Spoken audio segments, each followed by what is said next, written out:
जय श्री श्याम। सभी श्याम प्रेमियों को जय श्री श्याम। आशा करता हूँ सभी श्याम प्रेमी बाबा श्याम की कृपा से मौज में होंगे। आज सारी दुनिया बाबा श्याम की दीवानी है। जगह जगह बाबा श्याम के कीर्तन हो रहे हैं, लेकिन आज भी इस युग में कुछ लोग ऐसे हैं जिन्हें बाबा श्याम के बारे में नहीं पता, जिन्हें यह नहीं पता कि इन्हें तीन बाणधारी क्यों कहते हैं, इन्हें शीश का दानी क्यों कहते हैं, इन्हें हारे का सहारा क्यों कहते हैं, क्यों कृष्ण भगवान के नाम से कलयुग में इनकी पूजा होती है। आज मैं एक छोटा सा प्रयास करने जा रहा हूँ, आप सबके समक्ष बाबा श्याम की कहानी रखने जा रहा हूँ और आशा करता हूँ सभी श्याम प्रेमियों का मुझे इसमें सहयोग मिलेगा। और एक बात, इस कहानी को सुनाते वक्त अगर मुझसे कोई भी भूल चूक हो जाए, कोई भी ऊंच नीच हो जाए, तो सभी श्याम प्रेमी मुझे माफ़ करेंगे और मेरा सहयोग करेंगे। चलिए मैं आप सबको बताने चाहता हूँ कि बाबा श्याम कौन है। बाबा श्याम, इनका नाम बबरीक है और ये महाभारत के सबसे बड़े योद्धा भीम के पौत्र हैं और ये घटोत्कच के पुत्र हैं। जब इनका जन्म हुआ, इनकी आयु 12 वर्ष की थी। बचपन में ही इनके अंदर एक योद्धा बनने के सारे गुण थे। इन्होंने बचपन में ही भोलेनाथ की घोर तपस्या करी और भोलेनाथ की घोर तपस्या करने के बाद भोलेनाथ ने इन्हें खुश होकर 3 बाण का वरदान दिया, जिसके कारण से ही इन्हें 3 बाणधारी कहा जाता है। उन 3 बाणों के अंदर इतनी ताकत है कि उन 3 बाणों से किसी भी लोक को नष्ट किया जा सकता है। बबरीक, इनकी माता का नाम मौरवी है। महाभारत युद्ध के दौरान की बात है, जब महाभारत के अंदर कौरवों का और पांडवों का युद्ध चल रहा था, तो उस युद्ध के बारे में बबरीक को भी पता लगा। बबरीक ने आशा जाहिर करी अपनी माता के आगे कि मुझे इस युद्ध में जाना है। उन्होंने अपनी माता से आज्ञा मांगी कि हे माता मौरवी, मुझे इस युद्ध में भेजो, मुझे भी अपने परिवार के लिए इस युद्ध में लड़ना है। लेकिन उनकी माता ने उन्हें मना कर दिया। उनकी माता ने उनसे कहा कि नहीं पुत्र, तुम अभी बहुत छोटे हो, तुम इस युद्ध में नहीं जाते। लेकिन एक योद्धा होने की वजह से बबरीक ने अपनी माता से बहुत हट करी और उनकी माता ने इस बात के लिए हामी भर दी कि ठीक है बबरीक, आप युद्ध में जा सकते हो। लेकिन उनकी माता को सिर्फ इतना ही ज्ञान था कि युद्ध के अंदर कृष्ण भगवान की नारायणी सेना, पूरी की पूरी नारायणी सेना कौरवों का साथ दे रही है और सिर्फ कृष्ण भगवान ही पांडवों का साथ दे रहे हैं, जिससे उनकी माता को यह लगता था कि शायद पांडवों की सेना बहुत कमज़ोर है। जिस कारण से मौरवी ने अपने पुत्र बबरीक से युद्ध में जाने से पहले 2 वरदान मांगे। तो बबरीक ने अपनी माता से कहा, माता मांगिए आपको क्या चाहिए। उन्होंने अपनी बबरीक की माता ने उनसे कहा कि एक तो युद्ध के अंदर तुमने सिर्फ हारे का साथ देना है और युद्ध में जाते वक्त रास्ते में तुम्हें कोई भी मिले, तुमसे कुछ भी मांगे, तुमने उसको मना नहीं करना। बबरीक ने अपनी माता की दोनों बातें मानी और युद्ध के लिए चल पड़े। युद्ध में चलते वक्त इस युद्ध के बारे में कृष्ण भगवान को सब कुछ पता था।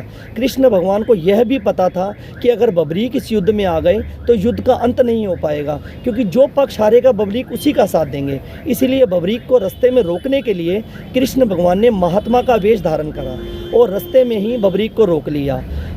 रास्ते में महात्मा को देख बबरीक ने हाथ जोड़े और बोलिए महात्मा जी, मैं आपके लिए क्या कर सकता हूँ। तब बबरीक ने महात्मा जी से बोला। महात्मा जी ने बबरीक को कहा कि पुत्र कहाँ जा रहे हो। बबरीक ने कहा कि महात्मा जी, मैं युद्ध में जा रहा हूँ और मुझे युद्ध में भाग लेना है। लेकिन महात्मा जी ने भी उनसे यही बात कही कि नहीं पुत्र, तुम तो बहुत छोटे हो, तो तुम इस युद्ध में नहीं जा सकते। तो बबरीक ने कहा, नहीं महात्मा जी, मैं इतना छोटा नहीं हूँ, मैं इस युद्ध में जा सकता हूँ और मैं वो है सब कुछ कर सकता हूँ जो एक योद्धा कर सकता है। तो महात्मा जी ने बबरीक से कहा कि तुम्हें इसके लिए एक परीक्षा देनी होगी। हाथ जोड़कर बबरीक ने महात्मा जी से कहा, जी महात्मा जी, आप कैसी भी परीक्षा ले लीजिए, लेकिन मुझे इस युद्ध में ज़रूर जाना है। एक वृक्ष जिसमें बहुत सारे पत्ते थे, महात्मा जी ने परीक्षा लेने के लिए बबरीक से कहा कि मुझे इस पीपल के पेड़ के सारे पत्ते एक ही बाण से बीन कर दिखाओ।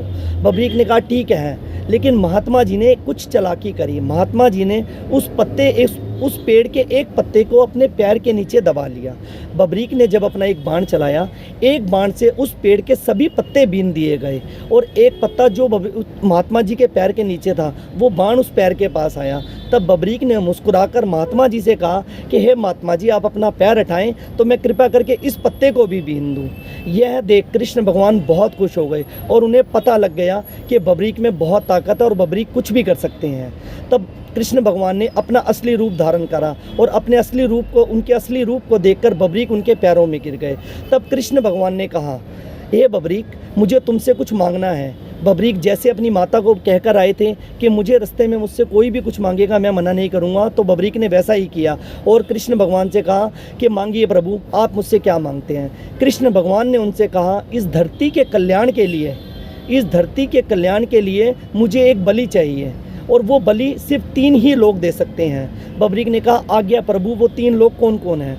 तो कृष्ण भगवान ने उनको बताया कि या तो वो बलि मैं दे सकता हूँ, या अर्जुन दे सकता है, या तुम दे सकते हो। और कृष्ण भगवान ने उनसे यह भी कहा कि अगर मैंने या अर्जुन ने बलि दे दी तो ये महाभारत का युद्ध यहीं रुक जाएगा। तो मुझे इस युद्ध के और इस धरती के कल्याण के लिए मुझे तुम्हारी बलि चाहिए। जैसे कि बबरीक ने अपनी माता को वचन दिया था कि मैं मना नहीं करूँगा, उन्होंने मना नहीं करा और बबरीक ने कहा, मांगिए प्रभु, क्या मांगते हैं। कृष्ण भगवान से बबरीक से उनका शीश दान में मांग लिया, जिसके कारण से उन्हें आज भी शीश का दानी कहा जाता है। जब उन्होंने बबरीक से शीश का दान मांगा तो बबरीक ने अपना बाण निकाला और अपना शीश काटकर प्रभु के हाथ में दे दिया और कृष्ण भगवान ने यह देखकर बहुत प्रसन्न हुए और कृष्ण भगवान ने उनसे कहा कि कलयुग के अंदर तुम्हारी पूजा मेरे नाम से होगी। घोर कलयुग के अंदर जब कोई भी दुखी आदमी तुम्हारे मंदिर में आ जाएगा, जो उसके मन में होगा, जैसा भी उसके पास कष्ट होगा, वो दूर हो जाएगा।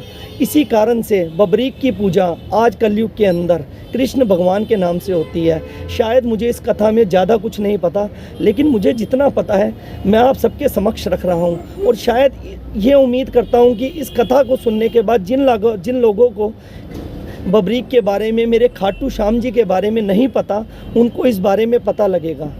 जय श्री श्याम।